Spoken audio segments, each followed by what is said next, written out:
सोचो और अमीर बनो। लेखक नेपोलियन हिल। अध्याय 3। विश्वास की कल्पना और इच्छा की प्राप्ति में विश्वास। धन की ओर दूसरा कदम। विश्वास मन का प्रमुख रसायनज्ञ है। जब विश्वास को विचार के कंपन के साथ मिश्रित किया जाता है तो अवचेतन मन तुरंत कंपन को उठाता है, इसे अपने आध्यात्मिक समकक्ष में अनुवादित करता है और इसे प्रार्थना के मामले में अनंत बुद्धिमत्ता तक पहुंचाता है। विश्वास, प्रेम और सेक्स की भावनाएं सभी प्रमुख सकारात्मक भावनाओं में सबसे शक्तिशाली हैं। जब तीनों को मिश्रित किया जाता है तो उनमें विचार के कंपन को इस तरह से रंग देने का प्रभाव होता है कि यह तुरंत अवचेतन मन तक पहुंच जाता है, जहां इसे अपने आध्यात्मिक समकक्ष में बदल दिया जाता है, जो एकमात्र रूप है जो अनंत बुद्धिमत्ता से प्रतिक्रिया उत्पन्न करता है। प्रेम और विश्वास चैत्य हैं, मनुष्य के आध्यात्मिक पक्ष से संबंधित। सेक्स पूरी तरह से जैविक है और केवल शारीरिक से संबंधित है। इन तीन भावनाओं का मिश्रण या सम्मिश्रण मनुष्य के सीमित विचारशील दिमाग और अनंत बुद्धिमत्ता के बीच संचार की एक सीधी रेखा खोलने का प्रभाव डालता है। विश्वास कैसे विकसित करें? अब एक बयान आया है जो इस बात की बेहतर समझ देगा कि स्वसुझाव का सिद्धांत इच्छा को उसके भौतिक या मौद्रिक समकक्ष में परिवर्तित करने में कितना महत्व रखता है। अर्थात विश्वास मन की एक अवस्था है जिसे आत्मसुझाव के सिद्धांत के माध्यम से अवचेतन मन को पुष्टि या बार बार दिए गए निर्देशों द्वारा प्रेरित या निर्मित किया जा सकता है। उदाहरण के तौर पर उस उद्देश्य पर विचार करें जिसके लिए आप संभवतः यह पुस्तक पढ़ रहे हैं। वस्तु स्वाभाविक रूप से इच्छा के अमूर्त विचार आवेग को उसके भौतिक समकक्ष धन में परिवर्तित करने की क्षमता प्राप्त करना है। स्वसुझाव और अवचेतन मन पर अध्यायों में दिए गए निर्देशों का पालन करके, जैसा कि स्वसुझाव पर अध्याय में संक्षेप में बताया गया है, आप अवचेतन मन को आश्वस्त कर सकते हैं कि आपको विश्वास है कि आप जो मांगेंगे वह आपको प्राप्त होगा और वह उस विश्वास पर कार्य करेगा जिसे आपका अवचेतन मन विश्वास के रूप में आपके पास वापस भेजता है, जिसके बाद आप जो चाहते हैं उसे प्राप्त करने की निश्चित योजनाएं बनाते हैं। वह विधि जिसके द्वारा कोई विश्वास विकसित करता है जहां यह पहले से मौजूद नहीं है, उसका वर्णन करना बेहद कठिन है, वास्तव में लगभग उतना ही कठिन जितना किसी अंधे आदमी को लाल रंग का वर्णन करना जिसने कभी रंग नहीं देखा है और जिसके पास कुछ भी नहीं है। आप उससे जो वर्णन करते हैं उसकी तुलना करें। विश्वास मन की एक अवस्था है जिसे आप 13 सिद्धांतों में महारत हासिल करने के बाद अपनी इच्छानुसार विकसित कर सकते हैं, क्योंकि यह मन की एक अवस्था है जो इन सिद्धांतों के प्रयोग और उपयोग के माध्यम से स्वेच्छा से विकसित होती है। अपने अवचेतन मन में आदेशों की पुष्टि की पुनरावृत्ति विश्वास की भावना के स्वैच्छिक विकास की एकमात्र ज्ञात विधि है। संभवतः निम्नलिखित स्पष्टीकरण के माध्यम से यह अर्थ स्पष्ट हो सकता है कि मनुष्य किस प्रकार कभी कभी अपराधी बन जाते हैं। एक प्रसिद्ध अपराध शास्त्री के शब्दों में कहा गया है, जब पुरुष पहली बार अपराध के संपर्क में आते हैं तो वे उससे घृणा करते हैं। यदि वे कुछ समय तक अपराध के संपर्क में रहते हैं तो वे इसके आदी हो जाते हैं और इसे सहते हैं। यदि वे लंबे समय तक इसके संपर्क में रहते हैं तो अंततः वे इसे अपना लेते हैं और इससे प्रभावित हो जाते हैं। यह कहने के बराबर है कि विचार का कोई भी आवेग जो बार बार अवचेतन मन तक पहुंचाया जाता है, अंततः अवचेतन मन द्वारा स्वीकार किया जाता है और उस पर कार्य किया जाता है, जो उपलब्ध सबसे व्यावहारिक प्रक्रिया द्वारा उस आवेग को उसके भौतिक समकक्ष में अनुवाद करने के लिए आगे बढ़ता है। इसके संबंध में इस कथन पर फिर से विचार करें, सभी विचार जिन्हें भावनात्मक बनाया गया है, भावना दी गई है और विश्वास के साथ मिलाया गया है, वे तुरंत अपने भौतिक समकक्ष या समकक्ष में अनुवाद करना शुरू कर देते हैं। भावनाएं या विचारों का महसूस भाग वे कारक हैं जो विचारों को जीवन शक्ति, जीवन और क्रिया प्रदान करते हैं। आस्था, प्रेम और सेक्स की भावनाएं जब किसी विचार आवेग के साथ मिल जाती हैं तो उसे इतनी अधिक क्रिया प्रदान करती हैं जितनी इनमें से कोई भी भावना अकेले नहीं कर सकती।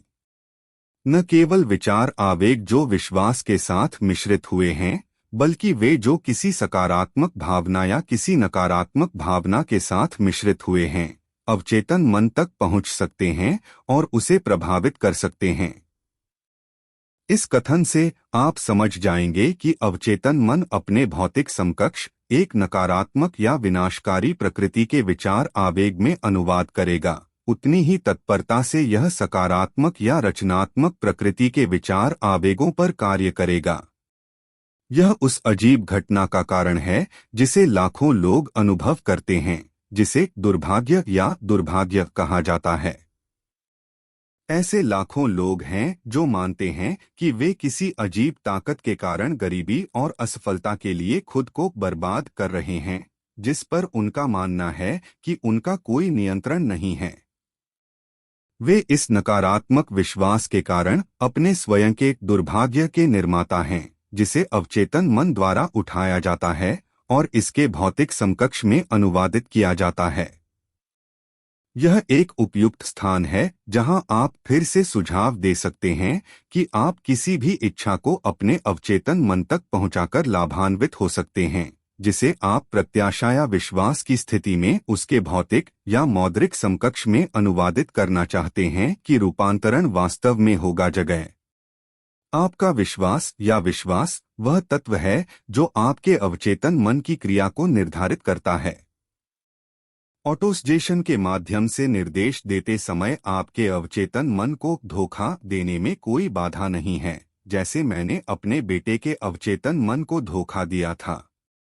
इस छल को और अधिक यथार्थवादी बनाने के लिए अपने आप को वैसे ही व्यवहार करें जैसे आप करते हैं, यदि आप पहले से ही उस भौतिक चीज के कब्जे में हैं जिसकी आप मांग कर रहे हैं, जब आप अपने अवचेतन मन को बुलाते हैं। अवचेतन मन उपलब्ध सबसे प्रत्यक्ष और व्यावहारिक मीडिया द्वारा किसी भी आदेश को उसके भौतिक समकक्ष में परिवर्तित कर देगा, जो उसे विश्वास या विश्वास की स्थिति में दिया जाएगा कि आदेश पूरा किया जाएगा। निश्चित रूप से एक प्रारंभिक बिंदु देने के लिए पर्याप्त कहा गया है, जहां से कोई व्यक्ति प्रयोग और अभ्यास के माध्यम से अवचेतन मन को दिए गए किसी भी आदेश के साथ आस्था को मिलाने की क्षमता हासिल कर सकता है। अभ्यास से पूर्णता आएगी। यह केवल निर्देश पढ़ने से नहीं आ सकता। यदि यह सच है कि अपराध के साथ जुड़कर कोई अपराधी बन सकता है और यह एक ज्ञात तथ्य है, तो यह भी उतना ही सच है कि कोई व्यक्ति स्वेच्छा से अवचेतन मन को यह सुझाव देकर विश्वास विकसित कर सकता है कि उसमें विश्वास है। अंततः मन उन प्रभावों की प्रकृति को ग्रहण कर लेता है जो उस पर हावी होते हैं। इस सत्य को समझें और आपको पता चल जाएगा कि आपके लिए अपने दिमाग की प्रमुख शक्तियों के रूप में सकारात्मक भावनाओं को प्रोत्साहित करना और नकारात्मक भावनाओं को हतोत्साहित करना और खत्म करना क्यों आवश्यक है। सकारात्मक भावनाओं से प्रधान मन विश्वास नामक मनःस्थिति के लिए अनुकूल निवास स्थान बन जाता है।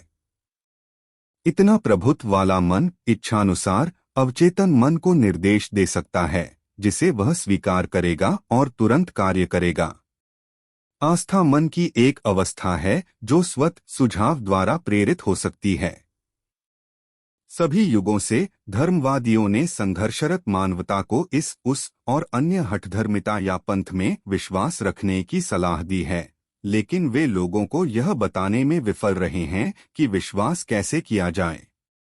उन्होंने यह नहीं कहा है कि विश्वास मन की एक अवस्था है और यह आत्म सुझाव से प्रेरित हो सकता है।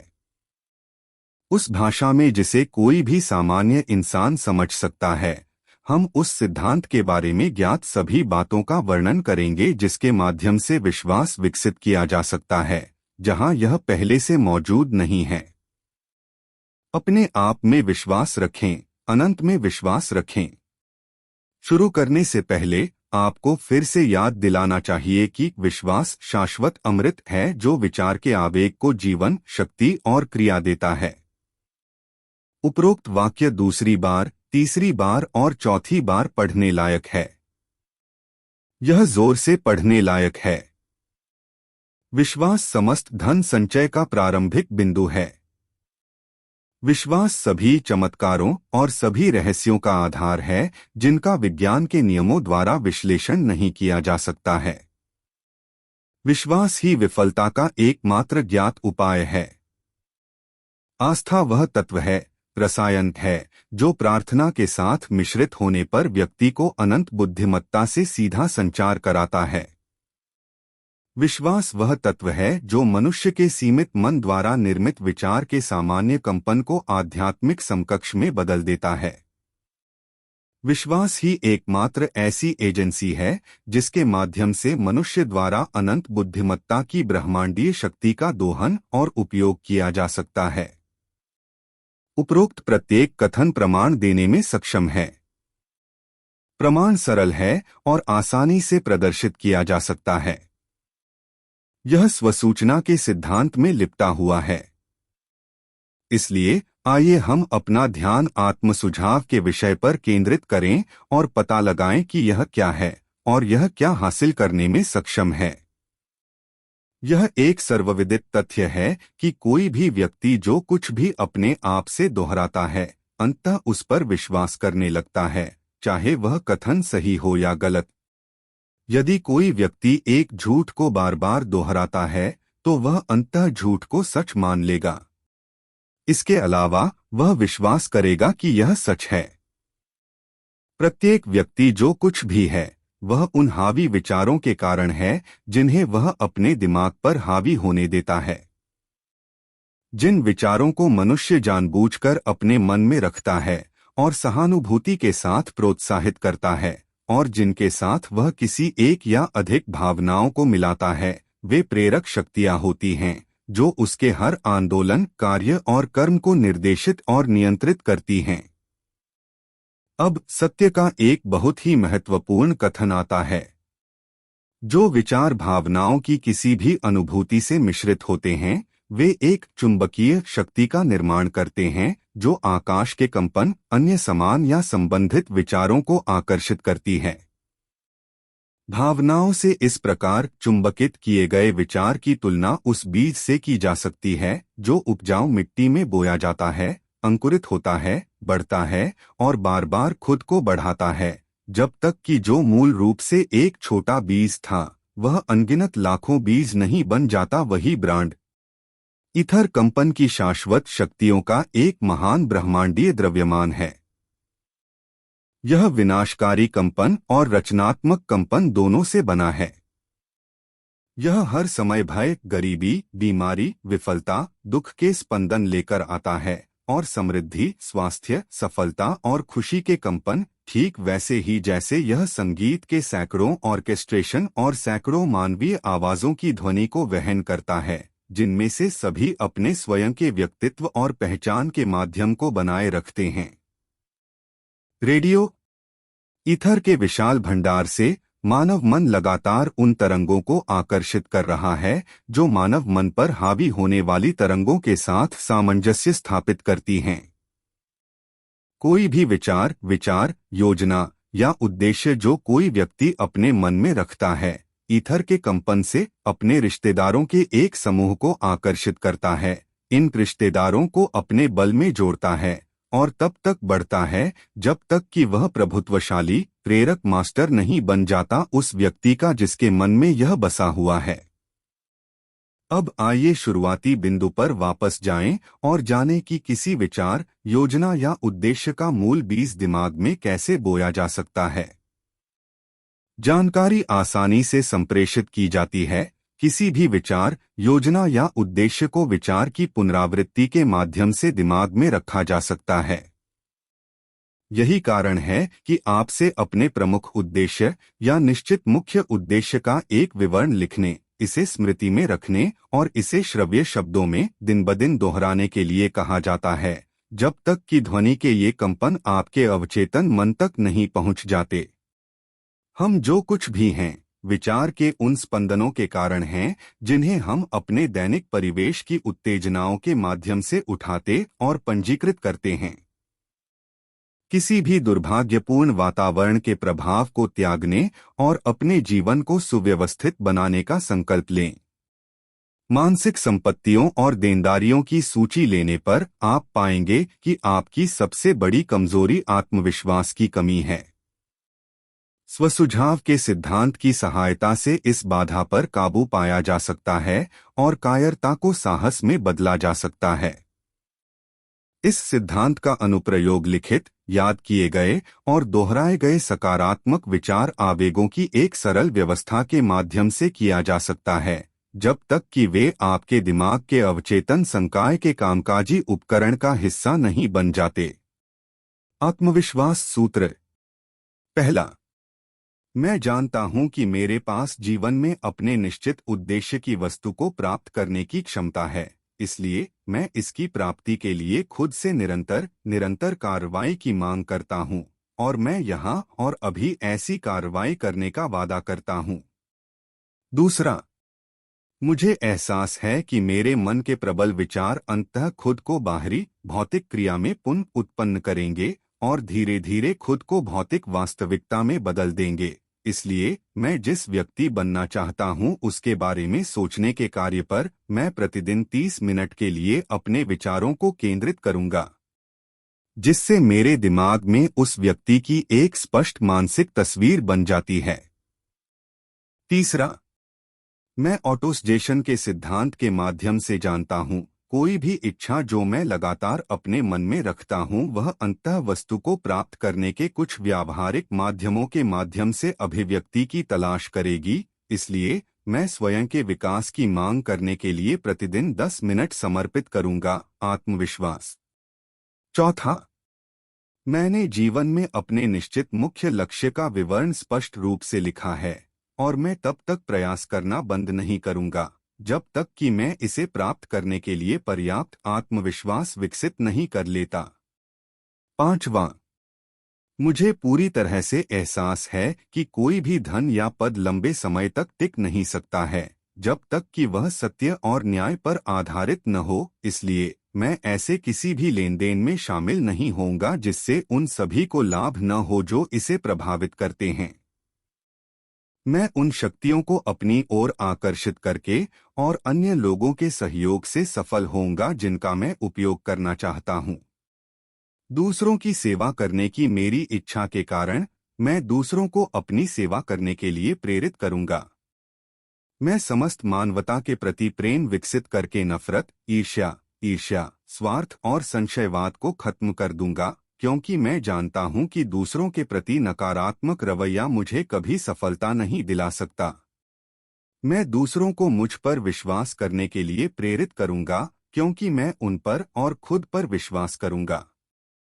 मैं इस फॉर्मूले पर अपना नाम हस्ताक्षर करूंगा, इसे स्मृति में रखूंगा और इसे दिन में एक बार जोर से दोहराऊंगा, पूरे विश्वास के साथ कि यह धीरे धीरे मेरे विचारों और कार्यों को प्रभावित करेगा ताकि मैं एक आत्मनिर्भर और सफल व्यक्ति बन सकूं। इस सूत्र के पीछे प्रकृति का एक नियम है जिसे कोई भी मनुष्य अभी तक समझा नहीं पाया है। इसने हर उम्र के वैज्ञानिकों को चकित कर दिया है। मनोवैज्ञानिकों ने इस नियम को ऑटो सुझाव का नाम दिया है और इसे वहीं छोड़ दिया है। इस कानून को जिस नाम से पुकारा जाता है उसका कोई महत्व नहीं है। इसके बारे में महत्वपूर्ण तथ्य यह है कि यदि इसका रचनात्मक उपयोग किया जाए तो यह मानव जाति की महिमा और सफलता के लिए काम करता है। दूसरी ओर यदि विनाशकारी तरीके से उपयोग किया जाए तो यह उतनी ही आसानी से नष्ट कर देगा। इस कथन में एक बहुत ही महत्वपूर्ण सत्य पाया जा सकता है, अर्थात जो लोग हार जाते हैं और गरीबी, दुख और परेशानी में अपना जीवन समाप्त करते हैं, वे ऑटो सुझाव के सिद्धांत के नकारात्मक अनुप्रयोग के कारण ऐसा करते हैं। इसका कारण इस तथ्य में पाया जा सकता है कि विचार के सभी आवेगों में स्वयं को अपने भौतिक समकक्ष में ढालने की प्रवृत्ति होती है। अवचेतन मन रासायनिक प्रयोगशाला जिसमें सभी विचार आवेगों को संयोजित किया जाता है और भौतिक वास्तविकता में अनुवाद के लिए तैयार किया जाता है। रचनात्मक और विनाशकारी विचार आवेगों के बीच कोई अंतर नहीं करता है। यह उस सामग्री के साथ काम करता है जिसे हम इसे खिलाते हैं, हमारे विचार आवेगों के माध्यम से। अवचेतन मन भय से प्रेरित विचार को उतनी ही तत्परता से वास्तविकता में बदल देगा जितनी आसानी से साहस या विश्वास से प्रेरित विचार को वास्तविकता में बदल देगा। चिकित्सा इतिहास के पन्ने विचारोत्तेजक आत्महत्या के मामलों के उदाहरणों से समृद्ध हैं। कोई व्यक्ति नकारात्मक सुझाव के माध्यम से भी उतने ही प्रभावी ढंग से आत्महत्या कर सकता है जितना किसी अन्य तरीके से।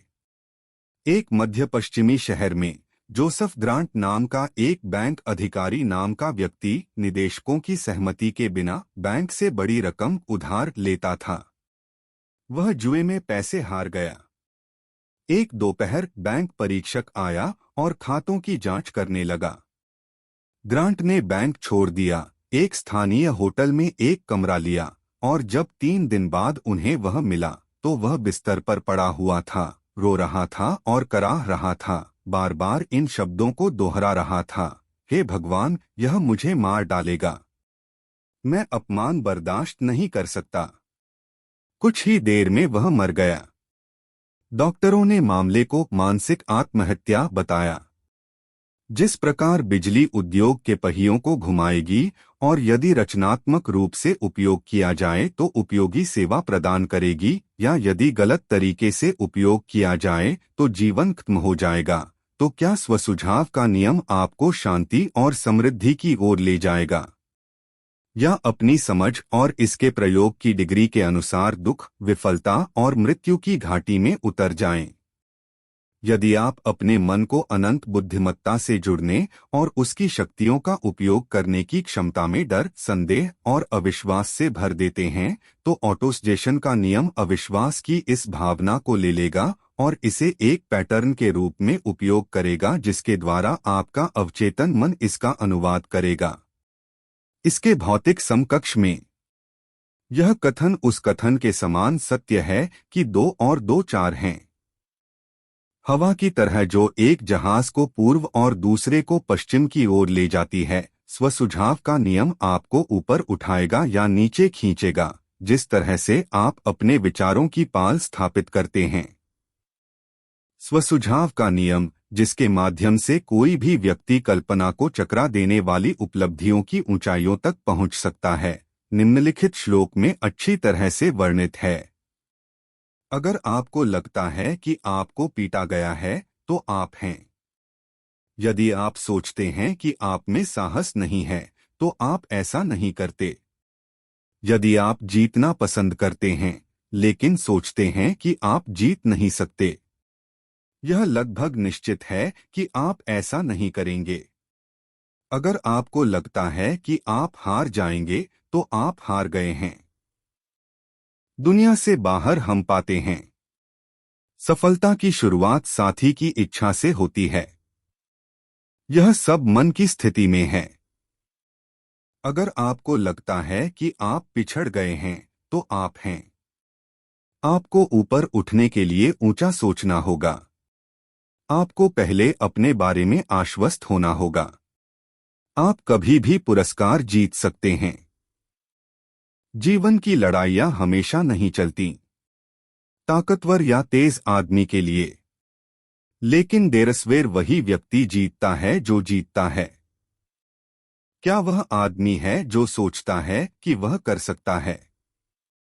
जिन शब्दों पर जोर दिया गया है उन पर गौर करें और आप कवि के मन में जो गहरा अर्थ सोच रहे हैं उसे पकड़ लेंगे। कहीं न कहीं आपके मेकअप में, शायद आपके मस्तिष्क की कोशिकाओं में सोया हुआ है उपलब्धि का बीज, जिसे अगर जगाया जाए और क्रियान्वित किया जाए तो वह आपको उन ऊंचाइयों तक ले जाएगा जहां तक पहुंचने की आपने कभी उम्मीद नहीं की होगी। जिस प्रकार एक कुशल संगीतकार वायलिन के तारों से सबसे सुंदर संगीत की ध्वनि उत्पन्न कर सकता है, उसी प्रकार आप अपने मस्तिष्क में सोई हुई प्रतिभा को जगा सकते हैं और उसे उस लक्ष्य तक ले जा सकते हैं जिसे आप प्राप्त करना चाहते हैं। 40 वर्ष की आयु पार करने तक अब्राहम लिंकन हर प्रयास में असफल रहे। वह कहीं से भी मिस्टर नोबडी थे, जब तक कि उनके जीवन में एक महान अनुभव नहीं आया, उनके दिल और दिमाग के भीतर सोई हुई प्रतिभा को जगाया और दुनिया को वास्तव में महान लोगों में से एक दिया। वह अनुभव दुहक और प्रेम की भावनाओं से मिश्रित था। यह एनी रटलेज के माध्यम से उनके पास आया, एकमात्र महिला जिससे उन्होंने कभी सच्चा प्यार किया था। यह एक ज्ञात तथ्य है कि प्रेम की भावना मन की उस स्थिति से काफी मिलती जुलती है जिसे विश्वास के रूप में जाना जाता है, और इसका कारण यह है कि प्रेम किसी के विचार आवेगों को उनके आध्यात्मिक समकक्ष में अनुवाद करने के बहुत करीब आता है। अपने शोध कार्य के दौरान लेखक ने उत्कृष्ट उपलब्धि वाले सैकड़ों पुरुषों के जीवन कार्य और उपलब्धियों के विश्लेषण से पता लगाया कि उनमें से लगभग हर एक के पीछे एक महिला के प्रेम का प्रभाव था। प्रेम की भावना मानव हृदय और मस्तिष्क में चुंबकीय आकर्षण का एक अनुकूल क्षेत्र बनाती है, जो ईथर में व्याप्त उच्च और सूक्ष्म कंपनों के प्रवाह का कारण बनती है। यदि आप विश्वास की शक्ति का प्रमाण चाहते हैं तो उन पुरुषों और महिलाओं की उपलब्धियों का अध्ययन करें जिन्होंने इसका उपयोग किया है। सूची में सबसे आगे नाजरीन का नाम आता है। ईसाई धर्म सबसे बड़ी शक्ति है जो मनुष्यों के मन को प्रभावित करती है। ईसाई धर्म का आधार विश्वास है, चाहे कितने ही लोगों ने इस महान शक्ति के अर्थ को विकृत किया हो या गलत व्याख्या की हो, और इसके नाम पर कितने भी हठधर्मिता और पंथ बनाए गए हों जो इसके सिद्धांतों को प्रतिबिंबित नहीं करते हों। मसीह की शिक्षाओं और उपलब्धियों का योग और सार, जिसकी व्याख्या चमत्कार के रूप में की गई हो सकती है, विश्वास से अधिक या कम नहीं थी। यदि चमत्कार जैसी कोई घटना है तो वे केवल मन की स्थिति के माध्यम से उत्पन्न होती हैं, जिसे विश्वास के रूप में जाना जाता है। कुछ धर्म शिक्षक और कई जो खुद को ईसाई कहते हैं, आस्था को न तो समझते हैं और न ही उसका पालन करते हैं। आइए हम विश्वास की शक्ति पर विचार करें, जैसा कि अब यह प्रदर्शित किया जा रहा है एक ऐसे व्यक्ति द्वारा जो पूरी सभ्यता से परिचित है, भारत के महात्मा गांधी। इस आदमी में दुनिया की सभ्यता के लिए ज्ञात सबसे आश्चर्यजनक उदाहरणों में से एक है विश्वास की संभावनाएं। गांधी के पास इस समय जीवित किसी भी व्यक्ति की तुलना में अधिक संभावित शक्ति है, और यह इस तथ्य के बावजूद है कि उनके पास शक्ति के कोई भी रूढ़िवादी उपकरण जैसे धन, युद्ध जहाज, सैनिक और युद्ध की सामग्री नहीं है। गांधी के पास पैसा नहीं है, उनके पास घर नहीं है, उनके पास एक सूट भी नहीं है, लेकिन उनके पास शक्ति है। वह उस शक्ति से कैसे आता है? उन्होंने इसे आस्था के सिद्धांत की अपनी समझ और उस आस्था को 200 मिलियन लोगों के दिमाग में स्थानांतरित करने की अपनी क्षमता के माध्यम से बनाया।